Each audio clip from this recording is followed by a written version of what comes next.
Good morning बच्चों। आपको मैं जंतुओं में पोषण बता रही थी। यहाँ कल थोड़ा सा बता दी थी। ये देखो अमीबा में कैसा पोषण होता है। हाइड्रा, मेंढक और तितली। अमीबा में मुख द्वारा होता है, ठीक है। किसमें होता है? कूटपाद जिसको बोलते हैं। और हाइड्रा में दिया है आपका स्पर्शक के द्वारा, और मेंढक में जीभ के द्वारा, और तितली और मधुमक्खी में चूसकांक या विशेष नलिका कहते हैं उसके द्वारा होता है, ठीक है। और कशेरुकी माने जिनमें रीढ़ की हड्डी पाई जाती है, उनमें विकसित जबड़े और दांत होते हैं जिनकी सहायता से वो भोजन को ग्रहण करते हैं और उनका पाचन करते हैं, ठीक है। मनुष्य में भोजन का पाचन जो होता है, सबसे पहले तो कहाँ से होता है? दांत से होता है। जान रहे हो, जो काटने, चीरने, फाड़ने, पीस कर छोटे टुकड़े करने में सहायता करता है, ठीक है। हमारे शरीर में दांत जो होते हैं वो 4 प्रकार के होते हैं: कृतंक, रदनक, अग्रचर्वणक और चर्वणक, ठीक है। जो सामने के 4 दांत होते हैं उन्हें कृतंक कहते हैं। फिर उसके बाद जो 3-3 होते हैं, नहीं 1-1, ठीक है। 4 के बाद उसके पीछे 1-1 होते हैं, उन्हें रदनक कहते हैं। फिर उसके पीछे 2 और ये इधर 2, इनको अग्रचर्वणक कहते हैं। और उसके बाद जो शेष कितना होते हैं, बच जाते हैं 3-3 की जोड़ी में, वो होते हैं चर्वणक, ठीक है। तो इनके द्वारा क्या होता है? शरीर में भोजन का पाचन शुरू हो जाता है, ठीक है। देखो यहाँ पे दिया हुआ है, दांतों की कितनी संख्या है। ऊपरी और निचले जबड़े में कृतंक 4 होते हैं, ऊपर में और नीचे में 4-4, कुल कितने? 8 होते हैं। रदनक नीचे 2, ऊपर 2, 4 होते हैं। अग्रचर्वणक 4 और 4, ठीक है, नीचे 4 ऊपर 4, और चर्वणक 6 और 6 मतलब 12 होते हैं, ठीक है। तो इनका कार्य क्या है? जो कृतंक का कार्य होता है काटना, और रदनक का काम चीरना, अग्रचर्वणक का पीसना, और चर्वणक का भी पीसना, ठीक है। और यहाँ पे आकृति भी दे दिया गया है, लेकिन इसका कार्य मुख्य होता है, ठीक है।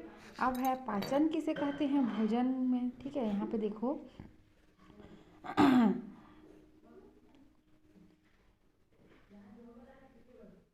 देखो, जो हम भोजन के साथ जो पोषक पदार्थ लेते हैं वो हमारे शरीर का उपयोग सीधा सीधा नहीं हो सकता है, उसको सरल पदार्थों में तोड़ के ही कर सकते हैं। इसलिए उन्हें ऐसा पदार्थ में बदल दिया जाता है जिसका उपयोग शरीर कर सके। इसी क्रिया को क्या कहते हैं? पाचन कहते हैं, ठीक है। भोजन का पाचन शरीर के भीतरी अंगों में होता है, इसलिए हम इसे देख नहीं पाते हैं। और इसमें कार्बोहाइड्रेट युक्त भोजन में उपस्थित मंड का पाचन मुंह से ही शुरू हो जाता है, ठीक है। जब हम भोजन को चबा रहे होते हैं, मंड का पाचन ना लार से शुरू होता है, ठीक है। इसी कारण यहाँ पे मंड का पाचन के बारे में दिया गया है। लार ग्रंथि, यहाँ देखो ये मनुष्य का पाचन तंत्र है, इसका चित्र तो आप कॉपी में बना ही लेना, इसको भी बना लेना, ठीक है। ये ज़रूरी है आप लोगों का। यहाँ पे दिया है जो भोजन का पाचन होता है, यहाँ ऐसे लिखना: भोजन मुख गुहा से ग्रसनी द्वारा ग्रास नली से होते हुए आमाशय में पहुँचता है।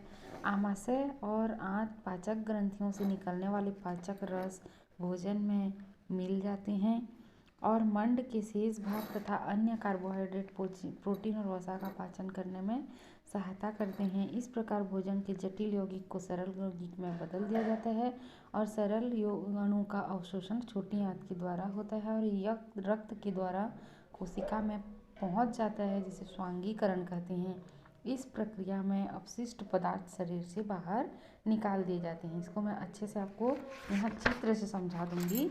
सबसे पहले क्या होता है, यहाँ भोजन मुख में पहुँचता है, यहाँ दांतों द्वारा थोड़ा सा उनका पाचन होता है, लार ग्रंथि के द्वारा लार निकलता है, फिर वहाँ से पाचन शुरू होता है। फिर ग्रसनी ग्रास नली से होते हुए भोजन कहाँ आता है? आमाशय में आता है, ठीक है। आमाशय में पाचक रस के साथ मिलकर भोजन का यहाँ पे क्या होता है? पाचन होता है। इसमें ज़्यादातर कार्बोहाइड्रेट, प्रोटीन आदि और वसा आदि चीज़ों का पाचन शुरू हो जाता है। फिर यहाँ पे क्या होता है, आमाशय से होते हुए सबसे पहले भोजन बड़ी आंत में आता है, सॉरी छोटी आंत में आता है। ठीक है, छोटी आंत में अब भोजन पूरा तरल रूप में हो जाता है। यहाँ अधिक से अधिक भोजन का क्या होता है, अवशोषण हो जाता है। जो शेष भोजन बचता है वो कहाँ जाता है, यहाँ बड़ी आंत में जाता है। ये बड़ी वाली मोटी नली जो दिख रही है, यहाँ बड़ी आंत में जाता है। यहाँ पे जो भोजन का जल होता है, यहाँ पे जल का अवशोषण होता है, याद रखना। ठीक है, यहाँ पे जल को अवशोषित कर दिया जाता है और थोड़ा मोड़ा जो भोजन बचा रहता है उसको भी अवशोषित कर दिया जाता है। ठीक है, अब जो बाकी जो शेष पदार्थ होता है उसको यहाँ जो मलाशय में बड़ी आंत से मलाशय में आके इकट्ठा हो जाता है, जिन्हें समय समय पर शरीर से बाहर निकाल दिया जाता है। ठीक है, मल द्वार के द्वारा वो शरीर से बाहर निकल दिया जाता है। इस प्रकार हमारे शरीर में भोजन का पाचन होता है। ठीक है, इसको आप लोग लिख लीजिएगा, यहाँ पे भी लिख लीजिएगा।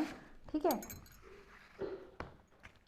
अब आगे मैं आपको घास खाने वाले जंतुओं का पाचन बता रही हूँ। ठीक है, इनमें एक अलग विशेष प्रकार की एक रुमेन बना होता है, क्योंकि ये लोग घास खाते हैं। उनके में क्या होता है, देखो रुमेन में भोजन का आंशिक पाचन होता है जिसे जुगाल कहते हैं। ठीक है, यहाँ देखो, यहाँ रुमेन है। ठीक है, इस रुमेन में भोजन का थोड़ा ही पाचन होता है जिन्हें जुगाड़ कहते हैं। इसी जुगाल को घास खाने वाले जंतु छोटे छोटे पिंडक के रूप में पुनः मुख में लाते हैं और चबाते रहते हैं। जान रहे हो ना, गाय हमेशा या भैंस अपने मुंह को चबाते रहते हैं। इसी प्रक्रिया को रोमंथन कहते हैं और ऐसे जंतु को रोमंधी कहते हैं। ठीक है, जिसमें रुमेन पाए जाते हैं उन्हें रोमंधी कहते हैं। घास में एक प्रकार का कार्बोहाइड्रेट जिसे सेल्यूलोज कहते हैं अत्यधिक मात्रा में पाया जाता है। जुगाली करने वाले जंतुओं में सेलुलोज का पाचन रुमेन में उपस्थित जीवाणु के द्वारा किया जाता है और मनुष्य और बहुत सारे जंतु में इन जीवाणु के न होने के कारण सेलुलोज का पाचन नहीं होता है। ठीक है, जो घास होता है उनमें सेल्यूलोज होता है और जिन जंतुओं में रुमेन पाया जाता है यहाँ एक विशेष प्रकार के जीवाणु पाए जाते हैं जिसके कारण सेलुलोज का पाचन हो जाता है। लेकिन जो घास नहीं खाते हैं जैसे कि मनुष्य, उनमें रुमेन उपस्थित नहीं होता है और वो गलती से अगर कच्चा घास खा जाएं तो उनमें सेलुलोज का पाचन नहीं हो पाता है, इसलिए उन्हें बहुत सारी परेशानी हो सकती है। इसलिए जो होते हैं मनुष्य आदि जंतु, मतलब मनुष्य जैसे जंतु, मतलब कुछ चीज़ों को पका के खाते हैं। ठीक है, जैसे हम लोग साग भाजी भी खाते हैं तो उन्हें पका के ही खाते हैं ताकि वो हमारे शरीर में पच जाए। ठीक है, क्योंकि हमारे शरीर में रुमेन नहीं होता है और हम सेलुलोज को पाचन नहीं कर सकते हैं। ठीक है, तो इस प्रकार जो हो गया, यहाँ आपका ये चैप्टर कंप्लीट हो जाता है।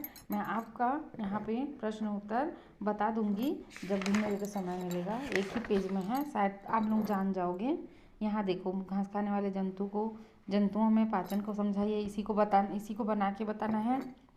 मनुष्य में पाचन तंत्र का चित्र बनाकर मन के पाचन, इसको अभी बताएंगे, उसको बनाना। अमीबा और हाइड्रा किन अंग के द्वारा, इसको भी बता दी हूँ। मृतोपजीवी, परजीवी, सहजीवी का परिभाषा लिखना है, उदाहरण लिखना है। स्वपोषी और परपोषण की पोषण विधि में क्या अंतर है उसको भी आप लोग जान जाओगे। ठीक है, जैविक क्रियाओं को संपन्न करने के लिए किसकी आवश्यकता होती है, ऊर्जा की आवश्यकता होती है। पाचन ग्रंथियों में बने खालिस्तान द्वारा भोजन का पाचन किया, पाचक रस द्वारा भोजन का पाचन किया जाता है। अमीबा में पाचन कुटपाद द्वारा होता है। मनुष्य में पचे हुए भोजन का अवशोषण छोटी आंत द्वारा होता है। गाय के शरीर में सेलुलोज का पाचन रुमेन में होता है। ठीक है, ये हो गया आपका इस चैप्टर का पूरा क्वेश्चन आंसर। इसको लिख लीजिएगा और ये बहुत इंपॉर्टेंट चैप्टर है, यहाँ से क्वेश्चन आता ही है, अच्छे से देख लेना। ठीक है।